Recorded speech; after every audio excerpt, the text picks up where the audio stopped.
Guys, deluded Guna Yuchi's and Golo Kante. Now, I'm not going to preview the Spurs game. It's too early for that. I'm pretty sure I'll have it around Wednesday, Thursday. It'll be out for you guys.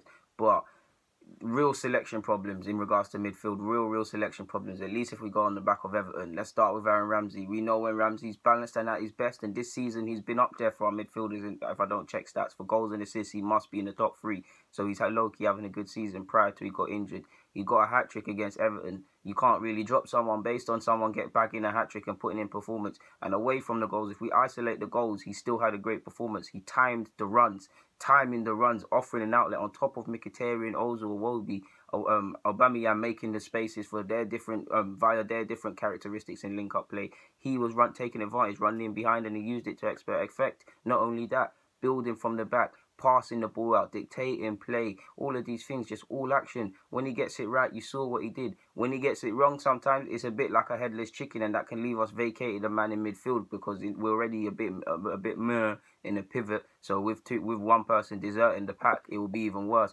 So we need to factor that in because that has happened with Ramsey. So does Ramsey start against Spurs? Jack Wilshere, he's come back to full fitness. Wasn't involved in the game before last, I believe. He's got back to full fitness. Obviously, Ramsey's played insane, but prior to that injury, he was probably the first central midfielder player you were going to select on our team sheet. He shows up in big games, Spurs and Liverpool.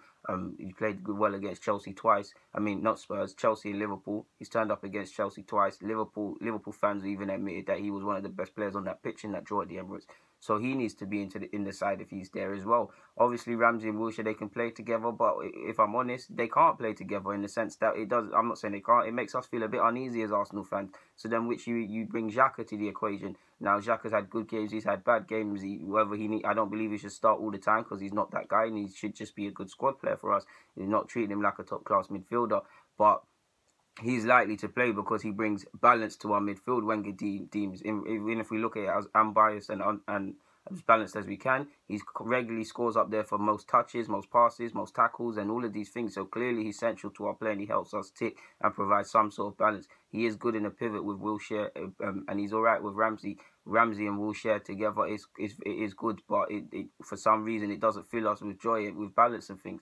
Obviously, all three can play together and there's scope for that, but there's other midfielders you need to incorporate. And it's going to be a dilemma in regards to how we go against Spurs. I'm not going to speak about the preview now, but one thing I would say, I would like to see Mkhitaryan start in the same role he did. Iwobi probably drop out for Lacazette, in my opinion. But yeah, man, guys, deluded. I don't know who plays central midfield against Spurs come next week. Saturday lunchtime kickoff. Guys, deluded. I'm out. Get in the comments, subscribe, and do the rest.